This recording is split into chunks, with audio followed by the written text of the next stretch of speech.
Hello, everyone. Welcome back to History of Our Lives. This is John. This is Murat. So, the moment we've been waiting for is finally here, the post Grammy and the post Super Bowl moment where we expected Bad Bunny to rule the charts. And the moment belongs to him. We've got huge Spotify numbers, we've got huge YouTube numbers. We're going to be talking about that, and we're looking at a possible number one on Hot 100. And we got a new number one on Hot 100. That's Ella Langley. We're going to be talking about her as well. So let's begin with the Super Bowl moment. And were you expecting this kind of numbers, especially Uh, Spotify? I definitely was, especially after his win in Grammys for Album of the Year. We saw how his streams on all platforms have skyrocketed, and I think it was a great signal just before Super Bowl how great things can be. Because with his performance in Super Bowl, things could be so much more interesting, and it was. So now we're having a total cultural moment, I think, in our lives. Yeah, well said. I mean, it's such a cultural moment, and the momentum began from the Grammys, and we were anticipating this Super Bowl a lot because we didn't know what kind of a show it would be. Would it be something very visual, or would it be something very intimate? And it turned out it was intimate. It was such an emotional and personal show that I wasn't expecting it to be that personal. It was a look into the Puerto Rican culture that I myself wasn't really familiar with. So there was a lot to learn, there was a lot to grasp.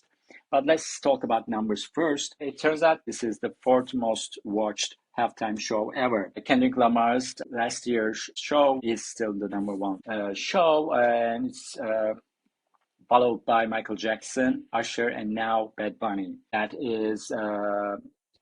actually corresponds to 128 million viewers, only Oh, the that halftime show.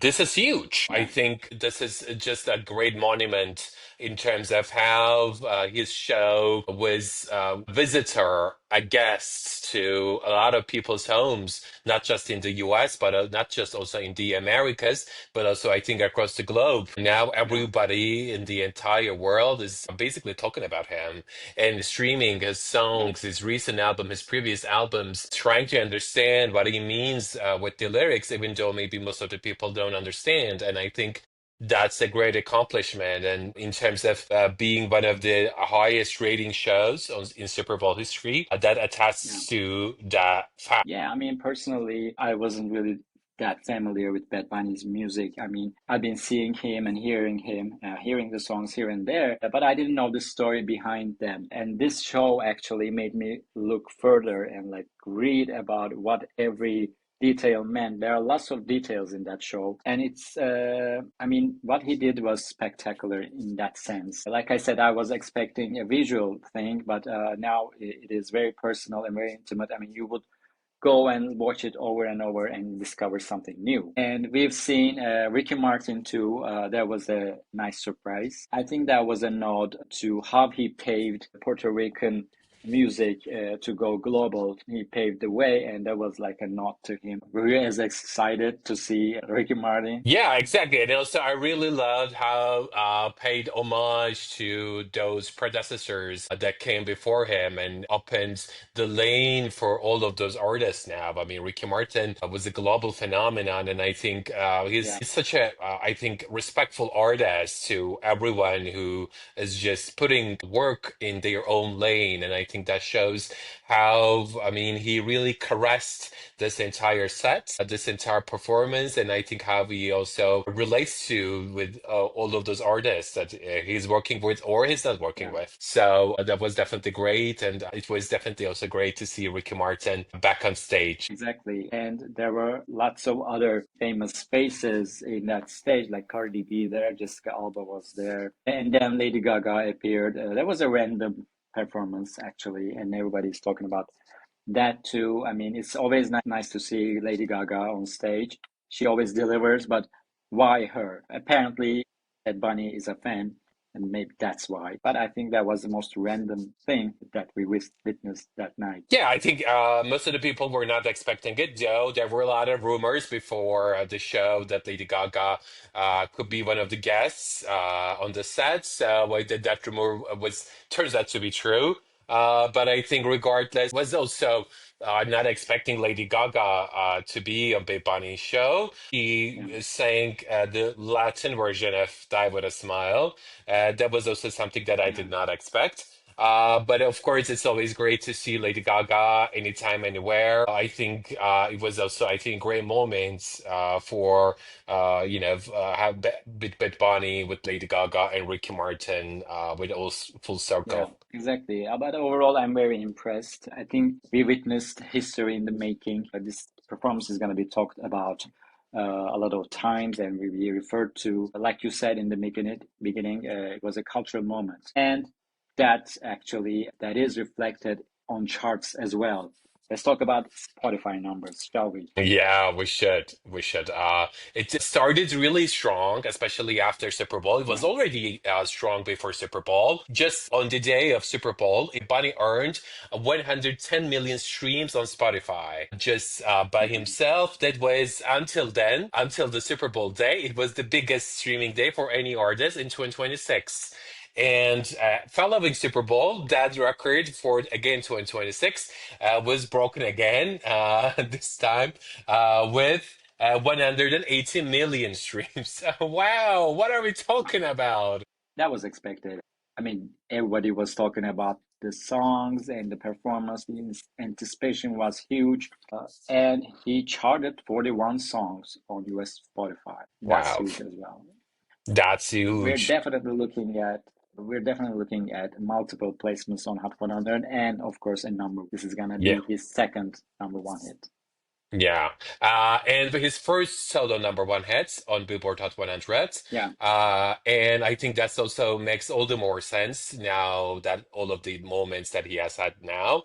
And I think, number one on Billboard Hot 100 is, I think, without a doubt at this moment. I mean, with this yeah, level of streams that has been going on, since Sunday, on Monday, on Tuesday, today, as we're now recording this episode on Wednesday. So it's definitely going strong. And I think at this point, it's going to be about how many weeks will he continue this momentum with DtMF, yeah. Debbie Tirama's photos, this song. Yeah, I mean, that is certainly the question. This week is guaranteed. Yes, it's in the bag, but what about next week? And we don't have many strong songs on the chart at the moment. We don't know who's going to be number one. I mean, the turnover is very high, and it all depends on what you do with the song and how well you promote it and how well you play. So if Bad Bunny wants it, he might get another week at number one. It's all very possible. Yeah. Uh, yeah, Hot 100 is in the bag, but what about Billboard 200? Yeah, I think That's not.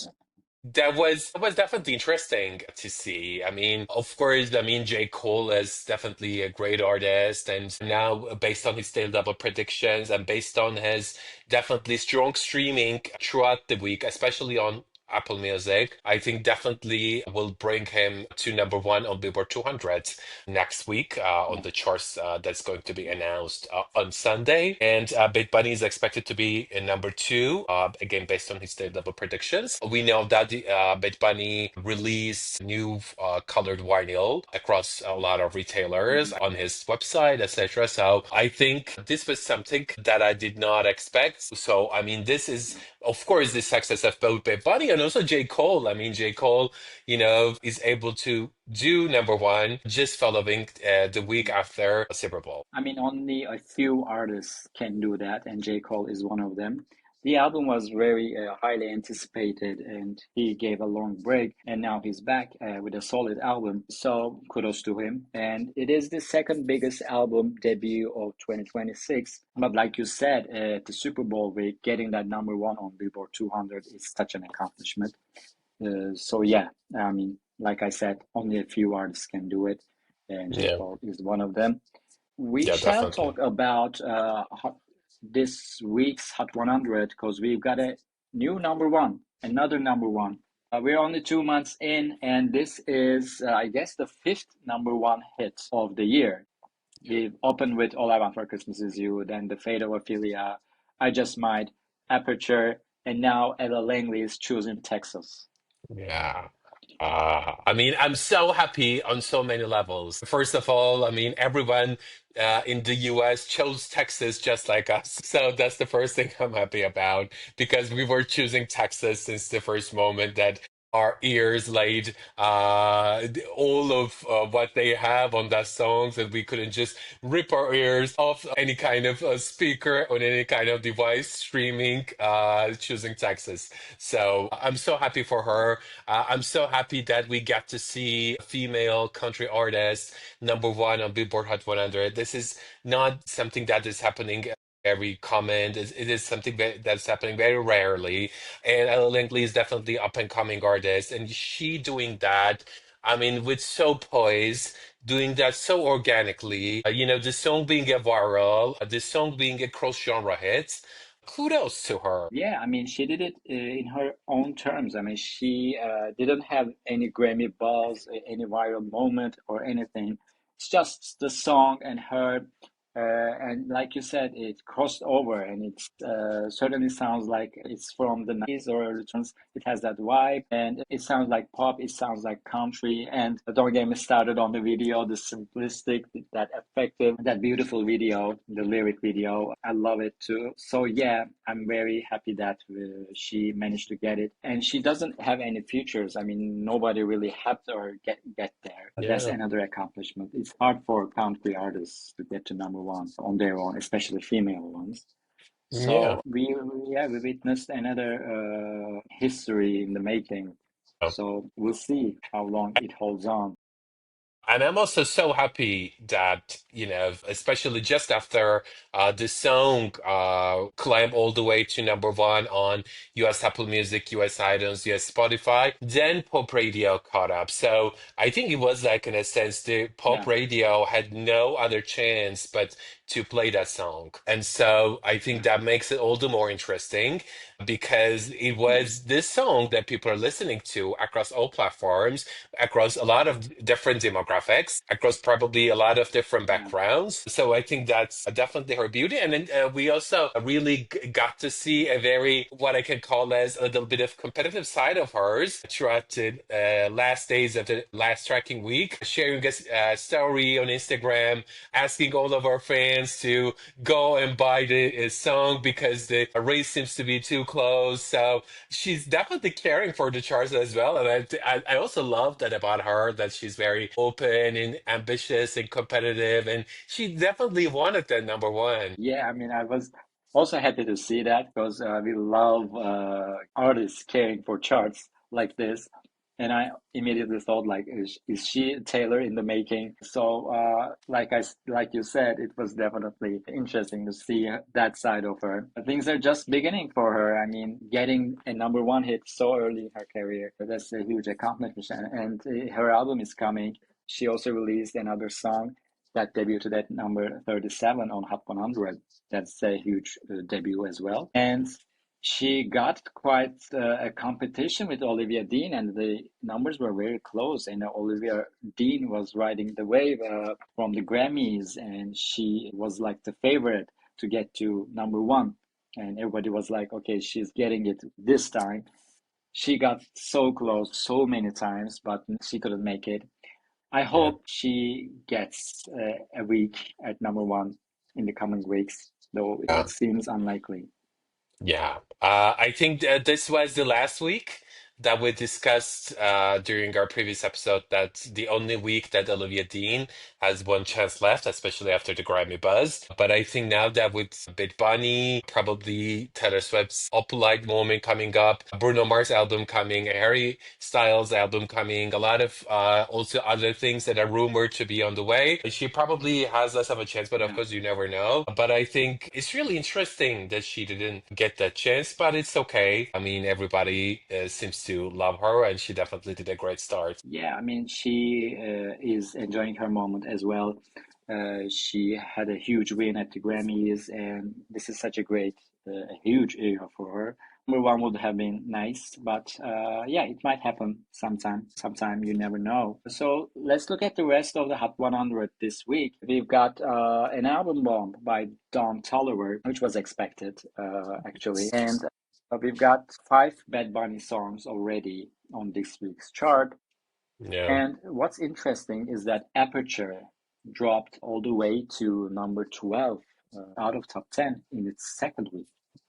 I wasn't expecting it to fall that hard. I wonder what his strategy is gonna be. I think next week is going to be even a little bit steeper than this in terms of the downfall that this song might experience on Billboard Hot 100 with more Bad Bunny Yeah. songs coming in to really occupy the upper echelons of the charts.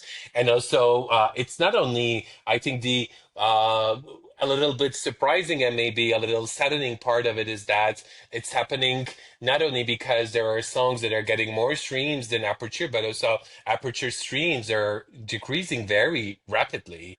And I think we were talking about how Yeah. the song did not really maybe find its audience across a really maybe the wider audience that he usually has with his previous sets. So it is definitely experimental, maybe a thing that he's doing. Maybe this was chosen. Maybe he knew this coming. Maybe it's just okay for him. Definitely, I mean, with the maybe the genre that he picked, this doesn't seem to be much of a surprise. What do you think? I wasn't surprised that it is underperforming, but I was surprised how fast it happened, actually. But like you said, Bad Bunny is coming and the downfall is going to be more apparent now. And the album release is getting really close. I mean, we have less than a month now.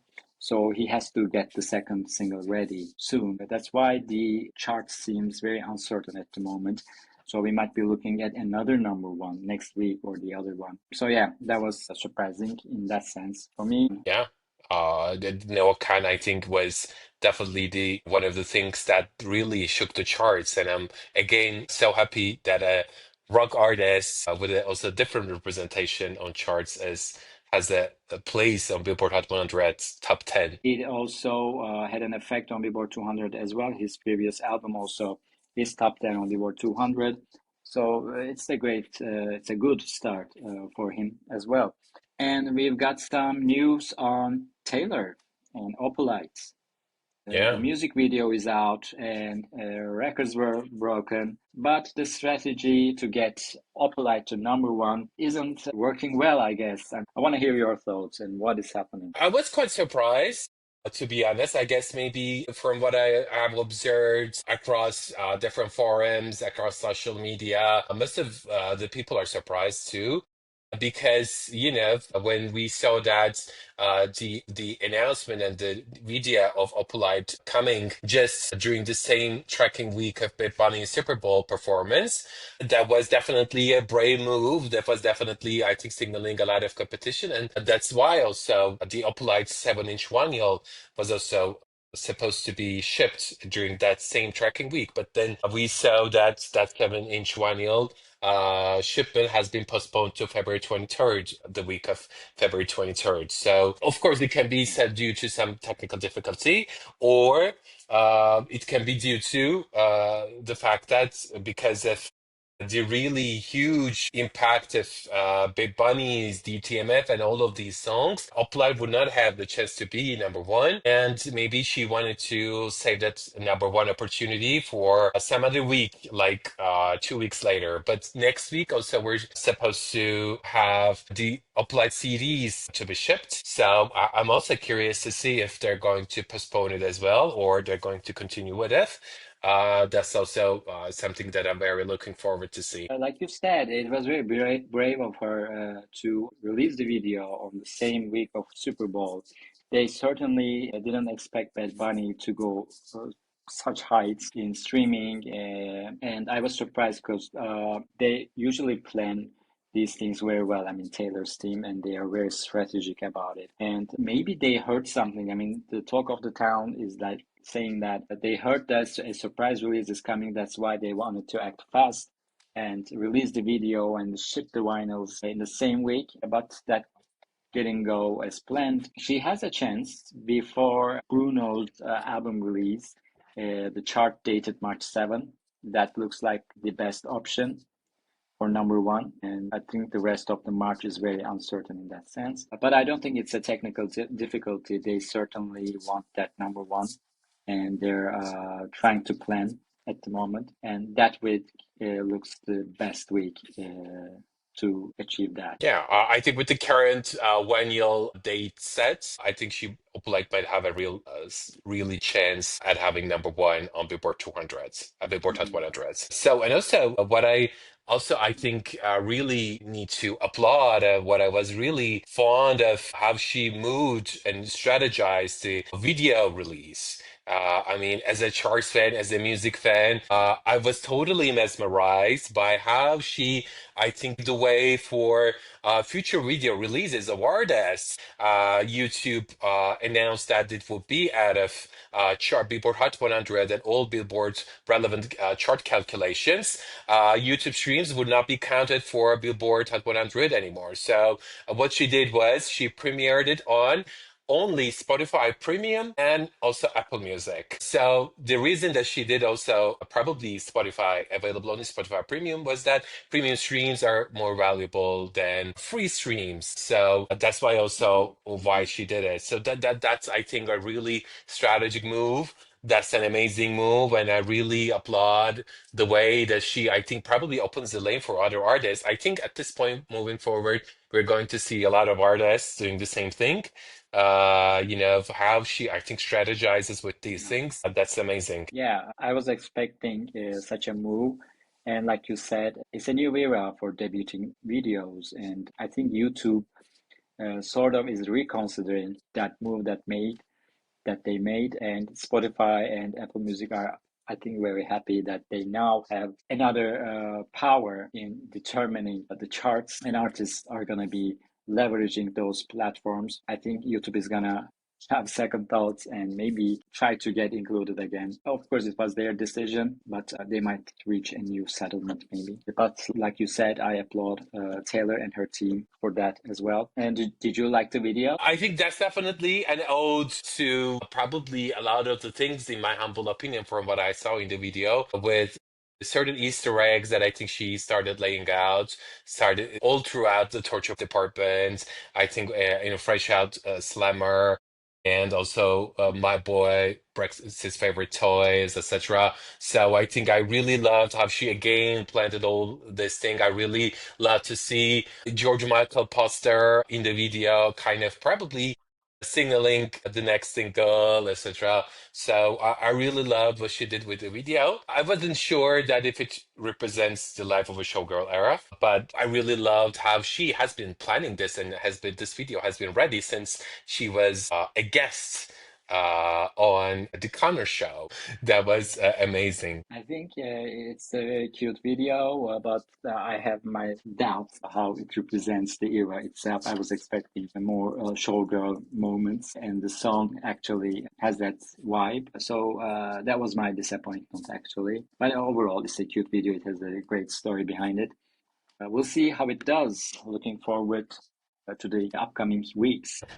But we have one other debut actually on Spotify, and we're looking at a possible placement at top 50 by Sombr. Homewrecker, his new single is out, and it's had a great start, right? Yeah, it debuted at number 19 on your Spotify. And just yesterday on your Spotify, it reached a Mhm. new peak at number 18. So I think the song is definitely still has a lot of room to grow, still has a lot of room to audience to really reach. And I personally really love the song. I really love the pop rock influences. I really loved, in my humble opinions, Adam Levine influences, I think, in the production of the song. And also, I think, even in Somber's voice. So I really love the song. Did you love it? Yeah, I mean, it certainly is a continuation from his album and the singles. I really enjoyed it from the first listen, actually. Now that you said it, like I get the Adam Levine or Maroon 5 vibe. I mean, he has that early 2000s alternative rock mode going on. It was apparent in his first single as well, especially Undressed. I think this can go places. This song can go places. It has the potential. I totally agree. I think he is definitely a great artist. He started really great. I think probably, I believe this is, although he didn't say anything, this is probably the first single from his upcoming album. But well, we don't know if there's an album or yet. This is just a single that we have right now. Yeah, we'll see how he holds on the charts. And we've got quite exciting weeks ahead with Bruno Mars's album coming.